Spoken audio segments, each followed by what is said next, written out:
네, 1년 버텨야 되는데 미리 바꿔야 될까요?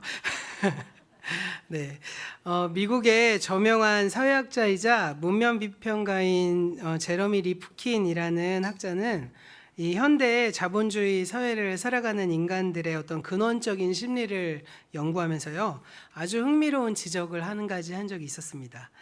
현대인들이 기술을 발전하고 보험을 들고 자산을 축적하고 그 거대한 이런 시스템을 만드는 이유는 단 한 가지라고 하는데요.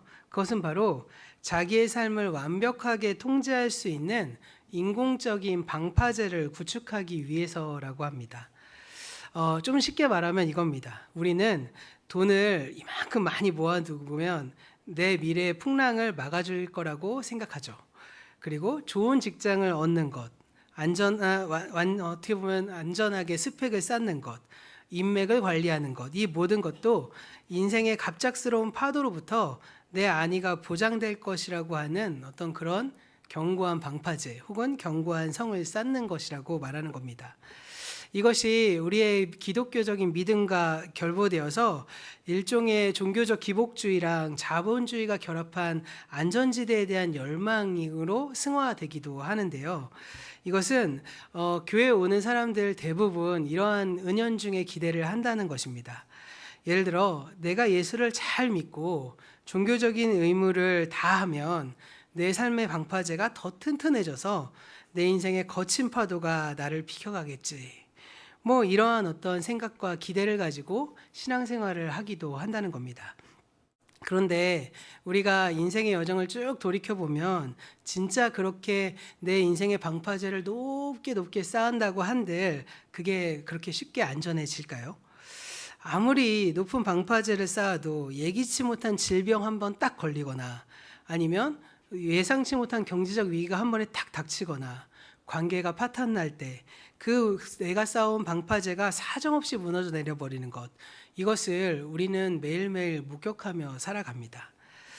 오늘의 말씀이 바로 이러한 상황을 이야기하고 있는데요. 바로 제자들은 방금 전까지만 하더라도 엄청난 방파제 안에 있었기 때문입니다.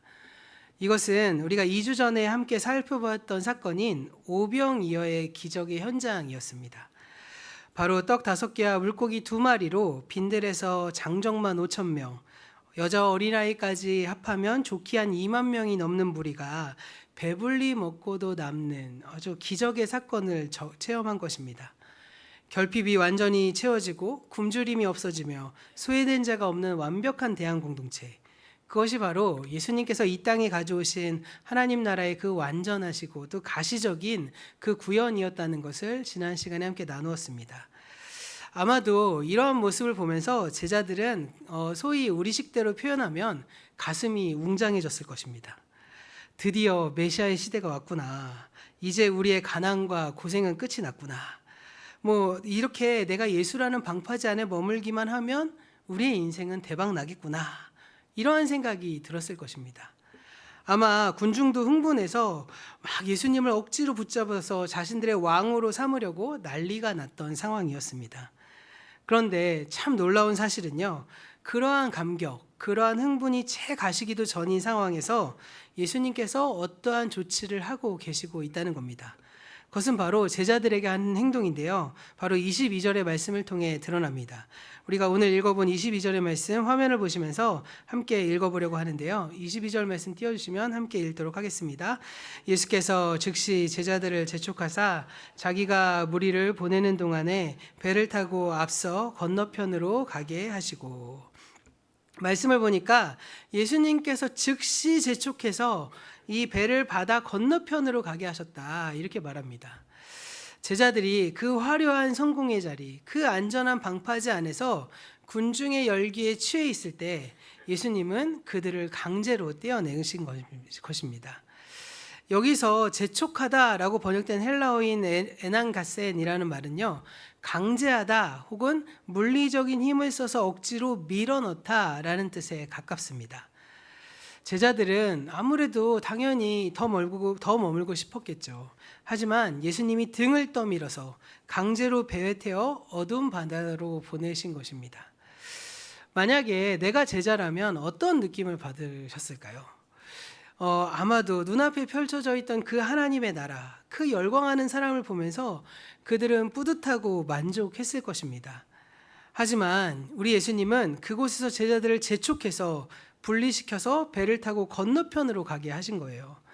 그리고 제자들이 이 말씀 이후에 어떠한 말씀도 없는 것으로 보아서 그냥 별다른 반응 없이 예수님의 말씀에 순종했던 것으로 우리는 살펴볼 수 있을 것 같습니다. 사실 참 놀라운 것 아닙니까? 우리 안에 하나님의 나라가 임하고 너무나 정말 배불리 먹고 마시고 차별이 없는 그러한 어떤 삶을 만족하게끔 누리고, 그리고 자신이 기대했던 그 예수가 메시아이심이 드러나는 순간 속에 있었는데 예수님이 그곳을 떠나라고 말씀하시고 있는 거예요. 그러면 그 상황 속에서 주님 좀만 더 있으면 안 됩니까? 라고 요청해야 하는 것 너무 당연한 일일 텐데 제자들은 군말 없이 그냥 예수님의 말씀에 순종한 것이죠. 그러니까 자신의 유익을 구한 것이 아니라 철저히 주님의 명령, 주님의 말씀에 순종해서 그냥 그 말씀을 이행한 것입니다. 그렇다면 이러한 그 뒤에 뱃길은 어떠해야 할까요? 방금 전에도 우리가 믿으면 신앙생활의 어떤 기대에 대해 말씀드렸지만, 우리가 이 당연하게 행복하게 누리고 있던 자리에서 예수님의 말씀에 순종해서 그 사명의 자리로 나아간다면 이제 주님이 책임져 주셔야지, 이제 주님이 평안하게 해주셔야지, 이러한 생각을 하는 건 너무 당연한 일 아니겠습니까? 철저하게 순풍이 불고 평탄한 길이 열려야 하는 것이 너무 당연하다고 생각하는데, 그런데 우리가 읽어본 바대로 제자들이 마주한 것은요, 밤새도록 목숨을 위협하는 거센 풍랑이었다는 것입니다. 바로 이 지점에서 오늘 말씀의 답을 찾아야 한다는 것입니다. 그리고 여기에 우리의 정직한 질문을 던지셔야 한다는 거죠. 왜 예수님은 사랑하는 제자들을 그 안전한 오병이어의 잔치 자리에서 일부러 끄집어내어서 고통의 한복판으로 억지로 밀어 넣으셨느냐? 이 문제에 대한 답을 우리가 찾아야 한다는 것입니다. 더 나아가서 우리가 더 근본적으로 예수님을 제대로 믿고 그분의 통치 아래 들어갔다고 함에도 불구하고 우리의 삶의 풍랑은 왜 멈추지 않고 도리어 거세게 밀려 들어오느냐? 이것에 대한 질문을 우리는 찾아야 한다는 것입니다. 오늘 말씀을 통해 내가 만든 허구의 방패를 깨뜨리시고, 그리고 진실한 그리고 현실적인 이 풍랑 속에서 진실한 하나님의 나라를 경험하게 하시는 그 주님의 음성을 듣는 저와 여러분 되기를 간절히 소원합니다. 그래서 이 질문을 정직하게 붙들고 오늘의 말씀으로 함께 우리가 조금 더 깊이 들어가 보도록 하겠습니다. 오늘 말씀 24절의 말씀, 이 말씀을 화면을 보시면서 함께 읽어보도록 하겠습니다. 배가 이미 육지에서 술이나 떠나서 바람이 거스름으로 물결로 말미암아 고난을 당하더라. 여기서 고난을 당한다라는 말의 헬라어 원어는 바사니조메논이라는 뜻입니다. 이 단어의 원래 뜻은 참 놀랍게도 고문당한다, 괴롭힘을 당한다라는 뜻입니다. 즉 제자들이 만난 이 바다는 단순한 자연현상이라기보다는 인간의 그 연약한 힘으로는 도저히 제어할 수 없는 상태, 그러한 거대한 악과 압도적인 힘 앞에 무기력하게 짓눌려서 고문당하는 듯한 그러한 모습이라는 것입니다. 사실 제자들은 어부 출신이 참 많지 않았습니까? 그들이 갈릴리 바다에서 아주 잔뼈가 굵은 베테랑이었습니다. 그러나 자신의 그 오랜 경험, 그런 노하우, 이성적 판단을 다 동원해도 도저히 빠져나갈 수 없는 이 영적이고 육체적 한계 상황에 그들은 부딪힌 것입니다. 그런데요, 이 말씀을 처음 읽고 듣고 썼던 1세기 그리스도인들, 특별히 1세기 마태 공동체 그리스도인들이 가지고 있는 이 상태가 바로 정확히 이 바사니조메논의 상태였습니다. 기원 후 70년 예루살렘 성전이 파괴된 이후에 유대 사회는 극단적인 민족주의로 흘러들어갔고, 그 안에서 예수님을 메시아로 고백하는 사람들은 배신자와 이단으로 규정되어서 낙인이 찍히고 삶의 기반이었던 유대 공동체에서 완전히 출교당했습니다. 사실은 우리는 어떤 공동체에서 출교당했다, 나가라고 했다라고 한다고 해서 크게 흔들리지 않잖아요. 다른 데 가면 그만이죠. 그런데 당시에 유대 공동체 안에서 출교됐다는 말은 유대 사회 안에서의 정치적이고 경제적이고 사회적인 안전망으로부터 떠나는 상황을 의미하는 말입니다. 그렇기 때문에 자신의 삶의 어떤 근거의 기반이 흔들릴 수 있는 아주 위기 상황에 그들이 처해 있었던 것입니다. 더 나아가서 또 다른 고통과 압력이 있었는데 바로 로마 황제, 이 황제 숭배를 강요하는 그러한 사회 문화였다는 것입니다. 그런 점에서 이 기독교인들이 황제 숭배를 거부한다는 이유로 이 정치적인 박해와 목숨을 위협받는 그러한 상황 속에 놓여 있기 때문에 같은 민족으로 또 로마인으로서 이 양쪽의 고통을 받고 있는 상황, 그 상황이 오늘 말씀에 등장하는 풍랑을 만나 요동치는 이 작은 배와 같은 상황에 처해 있었다는 것입니다. 그런데 1세기 그리스도인들만 그럴까요? 오늘 이 자리에 앉아 계신 여러분들의 현실도 마찬가지 아닙니까? 자본주의가 괴물처럼 판치는 이 세상에서 하나님 나라의 백성답게 정직하게 돈을 벌고 편법을 쓰지 않으며 기업을 운영하고 세상의 가치관과 타협하지 않고 가정을 꾸리려 할 때 세상이 우리를 웰컴하고 환영해 줍니까? 아니지 않습니까? 세상은 비합리적인 경쟁 구조와 불안한 미래, 그리고 우리의 신앙을 조롱하는 아주 차가운 시선이라는 역풍을 사정없이 퍼붓고 있습니다. 우리는 그 풍랑 속에서 밤새 피를 말리며 힘겹게 노를 젓고 있습니다. 그러면서 우리에게 이러한 질문이 생기죠. 주님 말씀대로 살았는데 내 삶은 왜 이 모양입니까? 이러한 절규가 흘러 넘칠 수밖에 없습니다. 하지만 이러한 상황일수록, 이러한 절규가 흘러 넘칠수록 우리는 기억해야 한다는 겁니다. 예수님을 믿는다는 건 고난이 없는 안전지대로 대피하는 종교적 보험이 아니라는 것입니다. 하나님의 나라는 오히려 풍랑 한가운데로 걸어 들어가는 그러한 역동성을 가지고 있다는 것, 이것을 우리가 기억해야 한다는 것입니다. 그리고 더 나아가서 이 풍랑은 우리를 침몰시키려고 하는 그 세상의 승리가 아니라 우리 안에 남아있는 그 세상의 찌꺼기를 빼내고 우리를 진짜 하나님 나라의 백성으로 빚어가시는 하나님의 거룩하신 그 훈련의 공간이자 장소라는 것, 우리는 이것을 기억해야 한다는 것입니다. 제자들이 모든 자원과 소망을 잃어버린 그때, 그 순간 비로소 예수님이 오십니다. 25절의 말씀 우리가 화면을 보시면서 함께 읽어보시겠습니다. 네, 화면 준비해 주시면 25절의 말씀입니다. 네, 함께 읽겠습니다. 밤 사경에 예수께서 바다 위로 걸어서 제자들에게 오시니. 여기서 밤 사경은 우리 시간, 이 로마식 시간 계산법으로 따지면 새벽 3시부터 6시까지의 시간을 말합니다. 이 시간은 밤을 새는 것으로 한정해서 인간이 가장 깊은 피로를 느끼는 시간이고 어둠이 가장 짙고 차가워진 시간, 그러니까 정리해보면 인간의 모든 실력과 소망이 완전히 끊어진 절망의 끝자리라는 것입니다. 바로 그때 예수님께서 바다 위를 걸어오셨습니다. 여기서 예수님이 바다 위를 걸어오시는 장면, 이것이 매우 흥미로운데요. 저는 어렸을 때 이 말씀을 들으면서 예수님이 신이니까 막 바다 위를 그냥 막 걸어오시는구나, 뭐 이렇게 단순하게 생각했습니다. 차라리 날아오시면 어땠을까? 뭐 이런 생각도 해봤는데, 사실 여기서 예수님이 바다 위를 걸으셨다, 이 말씀은 사실 유대적인 어떠한 그 세계관, 유대적인 상황으로 보면 굉장히 의미심장한 말씀임을 나중에 공부하면서 깨닫게 됐습니다. 유대인들의 세계관에서 이 바다나 깊은 물은요, 사탄의 권세, 그리고 인간이 결코 통제할 수 없는 혼돈, 죽음의 심연을 의미하는 말입니다. 그러니까 이 말은 사실 우리가 언젠가 들어보신 적이 있을 텐데요. 우리가 창세기의 말씀 오랜 시간 함께 나눴을 때, 특별히 창세기 1장의 천지창조에서 하나님이 혼돈을 이 샬롬으로 바꿔내는 일을 하실 때 처음에 혼돈으로 상징됐던 게 뭐였죠?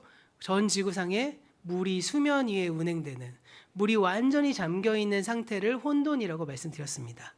이것이 바로 유대인의 사고 방식인 것이죠. 깊은 물, 이 물, 바다, 이것은 하나님의 통치가 아닌 사탄의 질서를 의미하는 것입니다. 그런데 그 사탄의 질서를 예수님께서 밟고 오고 계신 것입니다. 그러니까 결과적으로 예수님께서 이 바다를 다스리고 이 바다를 제압하실 수 있는 유일하신 분이심을 드러내고 있는 말씀이기도 한 것입니다. 그리고 더 나아가서 이 말씀은 구약의 예언의 성취기도 한데요. 구약 성경 욥기 9장 8절의 말씀, 이 말씀에 담겨 있습니다. 이 말씀도 우리가 화면을 보시면서 함께 읽어보도록 하겠습니다. 그가 홀로 하늘을 펴시며 바다 물결을 밟으시며. 이 말씀은 욥이 하나님이 어떤 분인지를 고백하는 말씀 가운데 한 구절인데요. 오직 창조주 하나님만이 하실 수 있는 바다에 대한 통치권, 이것이 지금 인간의 몸을 입고 우리와 똑같은 풍랑의 현장 한복판에 찾아오신 예수 그리스도를 통해 시각적으로 증명되고 있는 것입니다. 그런데 제자들은 이 비현실적인 광경을 바라보며 놀라고 깜짝 놀라서 하나님을 경배하기는커녕 유령이라고 비명을 지릅니다. 26절과 27절의 말씀 우리 화면을 보시면서 함께 읽어보도록 하겠습니다. 제자들이 그가 바다 위로 걸어오심을 보고 놀라 유령이라 하여 부서워하며 소리 지르거늘 예수께서 즉시 이르시되 안심하라 나니 두려워하지 말라. 제자들은 갑작스럽게 걸어오신 예수님을 보면서 눈앞의 풍랑보다 더 두려웠던 것으로 보입니다. 그때 예수님이 그들의 비명소리를 뚫고 말씀하십니다. 안심하라 나니 두려워하지 말아라. 여기서 나니라는 이 말씀은 사실 굉장히 중요한 말씀입니다. 한 번씩은 다 들어보신 말씀인데요. 헬라어 원어로 하면 에고에이미라고 합니다. 이 에고에이미는 영어로 번역하면 I am인데요. 이 말은 사실상 우리가 잘 아는 용어입니다. 출애굽기 3장 14절에 모세가 여호와 하나님이 자신을 계시하실 때 쓰셨던 그 성우 나는 스스로 있는 자다라는 이 말씀인 것입니다. 예수님이 그 말씀을 그대로 가져와서 제자들에게 선포하신 것입니다.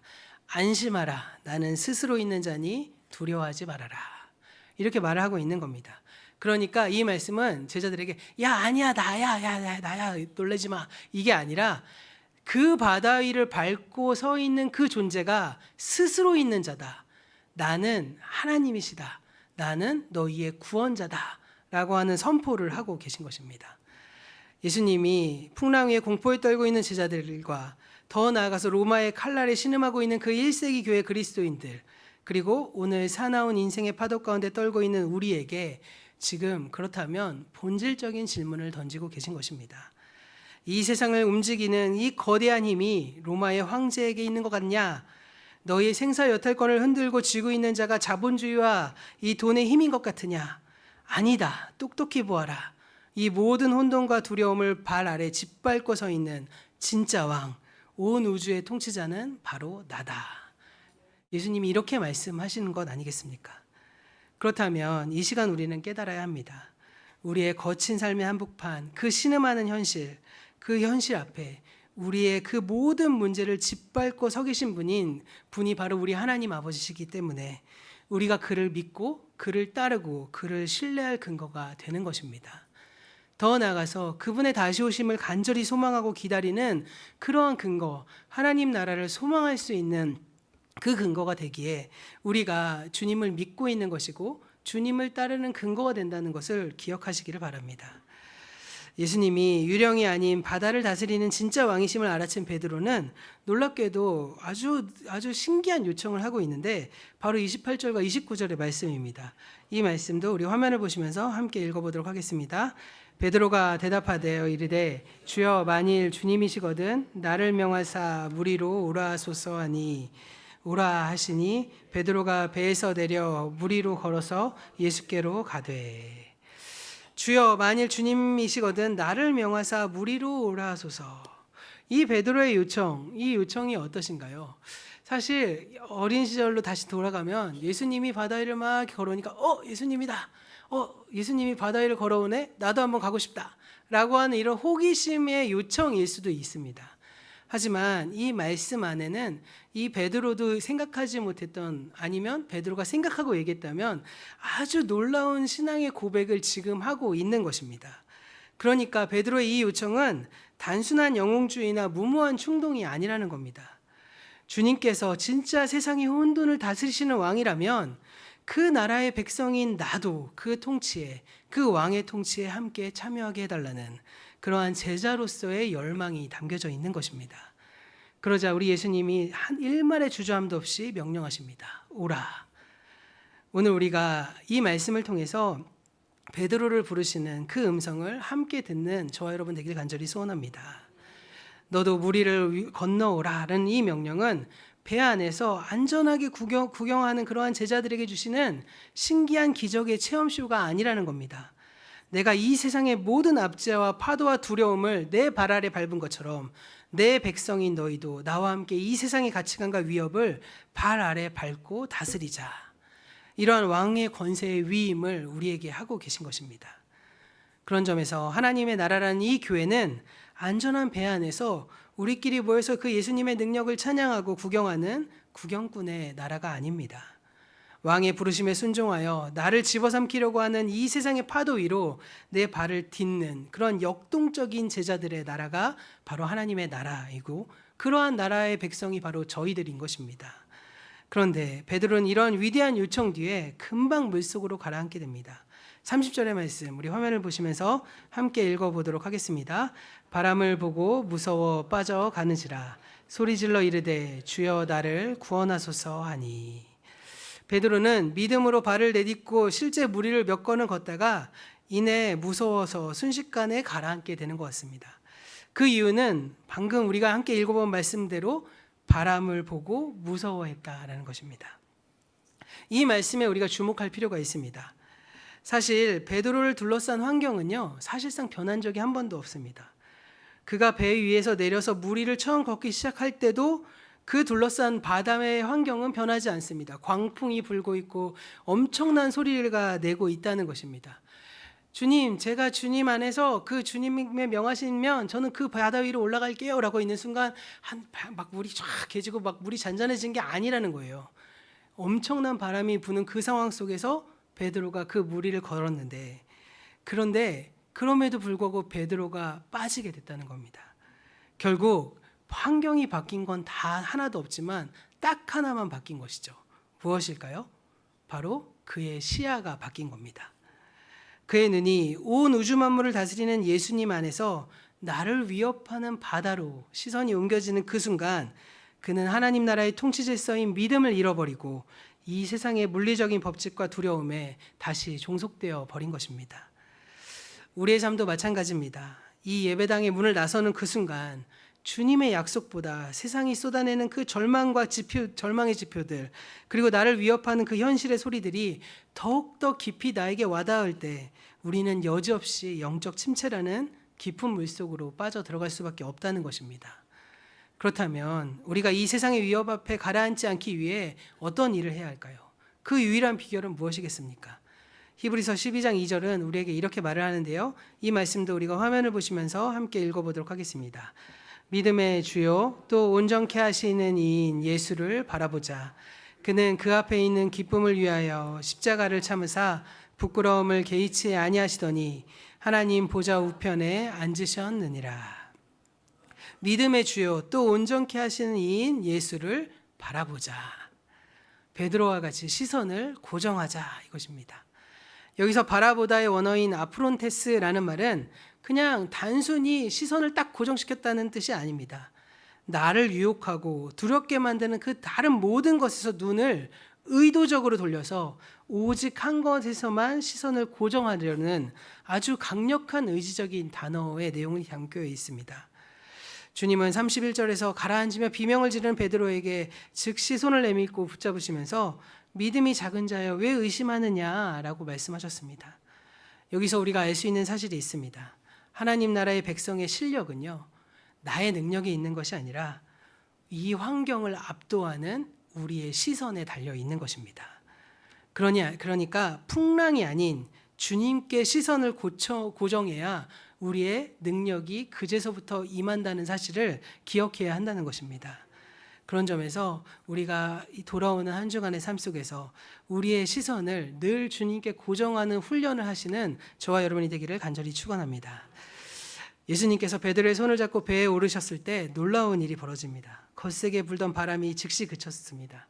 그리고 우병이어를 통해 빈들의 하나님의 나라의 풍성함이 임했던 것처럼 이제 거친 풍랑이 일던 그 배 안에는 하나님 나라의 백성의 핵심이자 완전한 평화인 샬롬이 임한 것입니다. 세상이 주는 위협과 공포가 떠나가자 그 배 안은 거룩한 성전으로 변화된 것입니다. 배에 있던 제자들은 예수님 앞에 엎드려서 고백합니다. 바로 33절의 말씀인데요. 이 말씀도 우리 화면을 보시면서 함께 읽겠습니다. 배에 있는 사람들이 예수께 절하여 이르되 진실로 하나님의 아들이로소이다 하더라. 여기서 절했다라는 단어는 인간인 사람, 어떤 리더에게 인사하는 그러한 절이 아닙니다.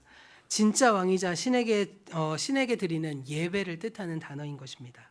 최고의 경배와 예배를 드리면서 제자들은 고백합니다. 진실로 하나님의 아들이로소이다. 여기서 알 수 있듯이 우리의 풍랑 가운데 비로소 온전한 예배가 회복될 수 있는 그 이유는 어디에 있느냐? 바로 예수님을 우리의 주인으로 하나님의 아들로 고백할 때부터 일어난다는 것입니다. 많은 그리스도인들이 삶의 문제를 해결하기 위해 스스로 밤새도록 힘겹게 노를 저으며 발버둥을 칩니다. 문제는 내 힘으로 하려고 하는 게 문제라는 것입니다. 온갖 수단을 동원합니다. 그러나 하나님 나라의 방식은 완전히 다릅니다.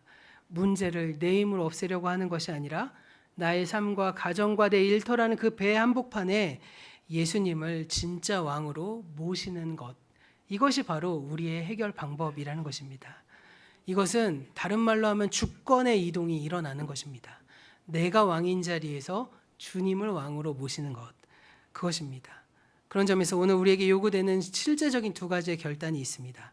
첫 번째로 배 안에 숨어서 떠는 종교적 구경꾼의 자리를 박차고 일어나시기를 바랍니다. 예수님의 권세를 의지해서 세상의 파도를 밟으라고 명령하시는 예수님의 음성에 순종하고 매일매일의 삶에서 믿음의 모험을 시작하는 저와 여러분 되기를 간절히 축원합니다. 두 번째로 세상의 파도 소리에 압도당해 염려하지 말고 그 염려를 기도로 바꾸시기 바랍니다. 빌립보서 4장 6절과 7절은 우리에게 이렇게 말씀하십니다. 이 말씀도 우리가 함께 읽어보겠습니다. 아무것도 염려하지 말고 다만 모든 일에 기도와 간구로 너희의 구할 것을 감사함으로 하나님께 아뢰라. 그리하면 모든 지각에 뛰어난 하나님의 평강이 그리스도 예수 안에서 너희의 마음과 생각을 지키시리라. 아멘. 아무것도 염려하지 말고 다만 모든 일에 기도와 간구로 너희의 구할 것을 감사함으로 하나님께 아뢰는 이 통치의 법칙을 우리는 선택해야 한다는 것입니다. 우리가 염려를 멈추고 주님을 왕으로 예배하기 시작할 때 비로소 모든 지각에 뛰어난 하나님의 평강이 그리스도 예수 안에서 우리의 마음과 생각을 지키신다는 이 말씀이 이루어지는 하나님 나라의 진짜 샬롬이 우리의 배 안에서 시작되기를 소원해야 한다는 것입니다. 오늘의 말씀을 마무리하겠습니다. 우리의 왕이신 예수 그리스도는 빈들에서 우리의 결핍을 채우시는 따뜻한 분이실 뿐만 아니라 동시에 1세기의 그 가혹한 박해와 오늘날 우리에게 마주하는 삶의 모든 거대한 문제를 발 아래 밟고 다스리는 절대적인 통치자이십니다. 예수님께서 제자들을 안전한 빈들에서 풍랑 속으로 그런 점에서 재촉하여 밀어넣으셨던 이유는 분명합니다. 우리가 거친 세상과 격리된 안전한 배 안에서 안주하는 종교적 소비자가 아니라 세상의 거친 파도 한복판에서 악을 밟고 세상을 다스리는 하나님 나라의 군사로 서기를 바라시고 진짜 제자로 성장하기를 원하셨기에 우리를 그곳으로 보내시는 것입니다. 돌아오는 한 주간 우리를 삼킬 듯 다가오는 세상의 거친 파도 앞에 주눅들지 마시기를 바랍니다. 또한 배 안에 숨어서 두려워 떨지 마시기를 바랍니다.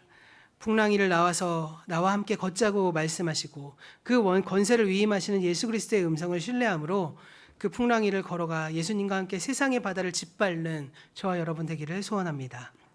그리고 더 나아가서 그러한 세상의 바다에 휩쓸리지 않기 위해서 꼭 우리가 해야 할 일 무엇입니까? 오직 예수님께만 시선을 고정하는 것입니다. 그리하여서 우리가 밟는 거친 삶의 자리마다 세상이 줄 수 없는 하나님 나라의 그 평화, 그 샬롬을 이루어내는 진짜 하나님 나라의 백성, 주님의 참 제자가 되기를 주님의 이름으로 간절히 축원합니다.